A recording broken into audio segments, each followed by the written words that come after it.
But yes, going back to BBs. I showed you some pictures You did. a minute ago of a rather dirty in a barrel. And it's kind of led me on to thinking we've never really spoken about BBs and BB quality. I think it's a general rule, if you buy a new gun, when you open up the box and you see that little packet of BBs in there, don't ever you use them. throw them in the bin. Don't ever use them. Even if they're from TN. Yes, yeah, just throw them in the bin. But there is a huge gap between good BBs and bad BBs, and then there seems to be a whole host of everything in between. And I think the misconception is that BBs are only manufactured by two different people, and they're sort of subsequently just relabeled. Yeah, well, there are. Somebody will correct me. There's either 3 or 4 manufacturers of BBs. That's it. However, the best analogy I can use for this, some of them are rebagged. That's not a problem. The best analogy I can use though is you can go to this company, just like you can go to a company that manufactures aftermarket car brake pads. Okay. If you go to a main dealer, you're going to buy your brake pads, and they're going to be, if you like, let's say out for me, a pair of front brake pads is like 140 quid. I can go into Motor Factors and buy. I can select which brake pads I want. I can have the real cheap ones for about 12 quid. I can have a set of Frodo brake pads which are 40 quid, or I can have some EBC pads which are 70 quid. Manufacturers make stuff to a budget. They all look the same. It's what's inside of them. And they all fit, but yeah. Yeah. And it's from what I can gather, it's very similar with BBs. So if it's made by 4 different or only 4 different people, can you go to that person? Is it like selecting your own blend? Yeah. Like well, yes and no. I'm just saying, like, I want it to be. I know. Hollow. I know. I could approach BLS and say to them, I want to bring up my own branded BBs. I want your best quality BBs and I want them packaged in my boxes. Not a problem, that's what they'll do. You could then turn around and say, I just want a cheap and cheerful BB, which probably internally is not going to be as good a quality. You might have some air pockets inside the BBs, they're not going to be quite as dense. And again, you're kind of selecting where you want to fall. Yes. There has been this whole thing of, well, all these BBs are made by this company and they're all just rebranded. Yes, that might be the case. And for about 70% of them, they probably are the same BBs. Just that 30% where the materials in those BBs just aren't, and the care that's taken when they're made and the quality control, it just isn't as much because they're a cheaper BB. The big thing is the actual polishing of the BBs. That's generally what leaves a load of cruddy residue in your barrels. It's the finishing process. When you buy some real cheap BBs, first thing you look for, when you take one out and look at it, you can see the seam around the BB 9 times out of 10, and they're not very well polished, and they're just cheap BBs. The more you pay, the less chance there is of you seeing a seam. The BBs are perfectly spherical, and they're polished to a nice high shine. So you know that they're, I don't know where Rebel, I'm sure they're not making their own BBs, I'm sure someone's making them for them, obviously. They seem pretty good. And they've been around for a while now, and no major issues, no particularly dirty barrels. There was one company that came out, I think it was Valkyrie BBs, and the first batches of their BBs were absolutely phenomenal. And then I don't know what happened, but it just went off a cliff. And I don't know if it's because the first few batches they brought out were really high quality, and it was a bit of a hook to get everybody in, and then they maybe selected a cheaper batch, or there was a manufacturing issue, or but it's really annoying because the first batches of BBs they brought out, I bought a few tubs of them, and they were honestly absolutely amazing. The next lot jammed up the barrel, just left residue everywhere. I believe Warhead same issue with some of their BBs. I don't know what changed. Everyone was running Warhead BBs at one point, and then no one's running them anymore. Yeah. So, as I see it, then there are two potential problems you can run into. You're talking about the problem of the sort of polish and the finish on the outside, the potential residue, and the quote unquote damage to the inner barrel. Yeah. Because you're going to have to clean it a lot more. I suppose the other thing is as well, with a cheaper BB, you're going to have a lot more tolerance. As in, most BBs are 5.95 millimeters. And how much seal they're going to plus or minus 0.1 maybe, or 0.001 or whatever it is the manufacturer says. So they're all going to be pretty much perfectly exactly the same size. When you look at the likes of maybe, and I'm throwing it out there because they are an awful BB, Spitfires. Okay. Which, fine in rental guns or anything with a nice wide barrel, not particularly well polished, do leave a lot of residue. I've had it before where you put 4 or 5 of those and you can physically see the size difference between them. Yeah. Like some are more swollen than others, and whereas let's go Longbow or Jeffs, because they're quite good for the heavyweight BBs. Quality of those BBs is amazing. BLS's heavyweight BBs, they're 4.3s, really, really good. Yeah.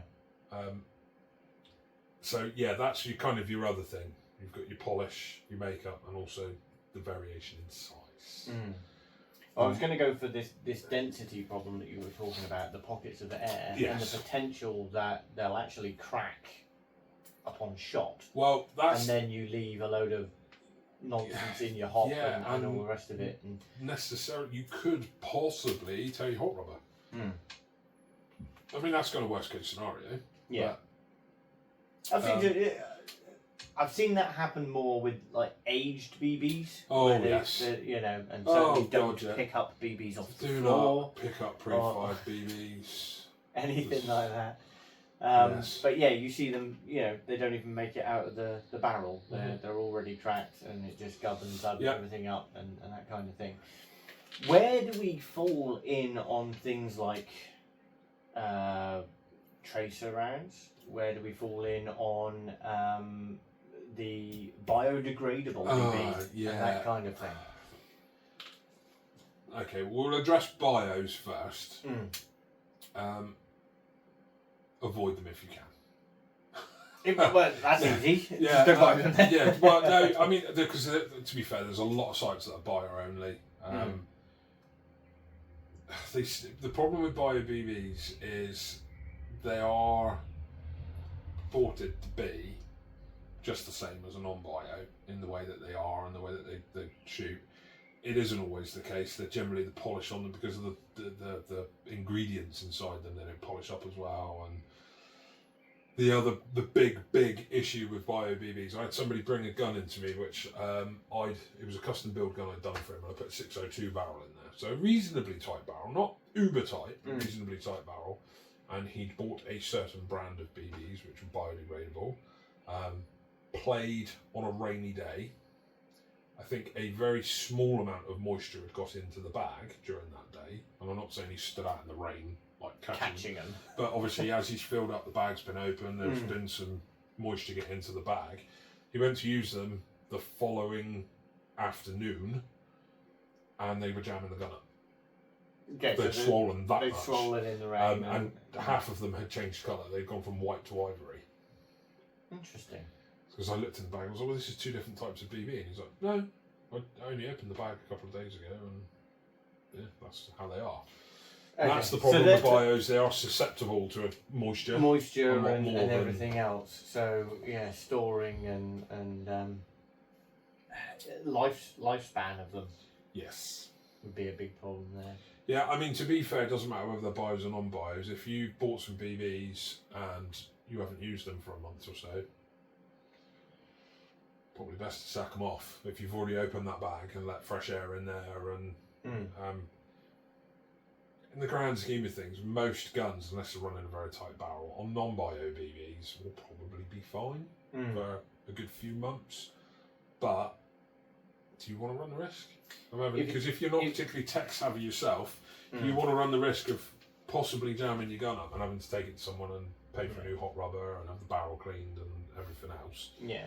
When And you could like just- you say, though, it's probably more susceptible to those running DMR platforms or snipers Anything- who yeah. have got a nice, like, ultra tight barrel on it. Where it's, A lot of MTW users run 601s, Mm. PDI 601 barrels, and yeah, something like that. Even the slightest deviation away from factory standard size of the BB can cause major issues. Mm.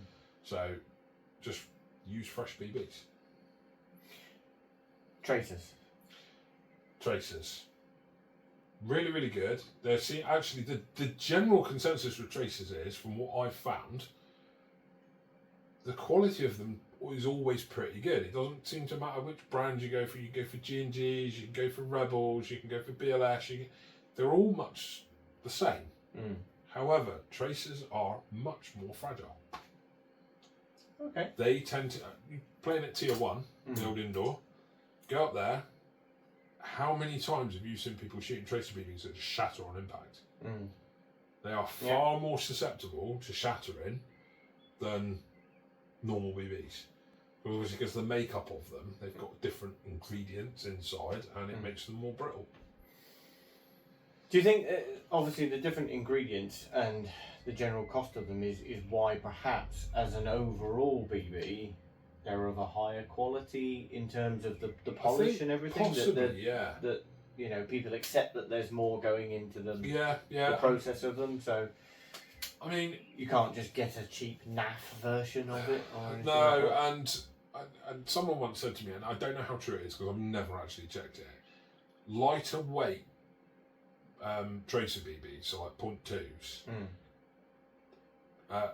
glow brighter than heavyweight tracer BBs.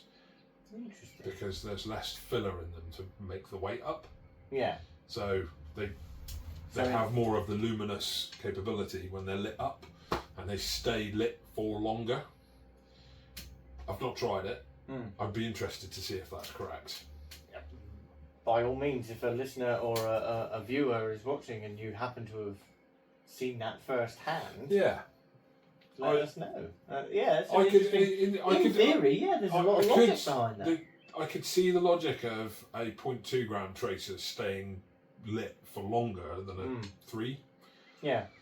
Because there's going to be more of that glowing UV filament in there to light up. And it's going to be less sort of shrouded by the heavier weight material that's in there to make it heavy. So in your opinion then, and let's put it all out there, who's the BB to avoid then? Bear in mind you're sacking a company off here, that you're going to plummet their stocks. Who's the BB to avoid? Bulldog. Okay. Bulldog BBs, I generally don't use. If anyone ever, for anybody who's a new listener, if you go and buy a BB gun and you get that little tub of yellow see-through BBs and it says Bulldog across the front of it, they are fit for the bin, nothing else. Generally, all of the BBs I've seen from Bulldog, they're just rubbish, and then that kind of rolls into like the cheap Spitfire BBs, so nothing but problems with them. If I do a custom build for somebody, if I find out they've put Spitfires, Bulldogs, any of that for no warranty, and they're told that beforehand, use high quality BBs. You want to get the best out your gun, just use a reputable brand. BLS, Rebel, Kinetic, which is what I stock alongside Rebels, any of those, really good BBs. But just anything that... I suppose it comes back to the old adage: you get what you pay for. You do get what you pay for, and everybody. And if you pay $9.99 for 5,000 BBs, everybody seems to overlook BBs, and the difference from a bad BB to a good BB can be a hell of a lot of accuracy and range increase from a decent quality BB and consistency. Okay. Just by spending an extra £2 or £3 on a bag of BBs, you could pick up what you would have to, maybe spend 50, 60 quid on upgrades to get just by changing your BBs.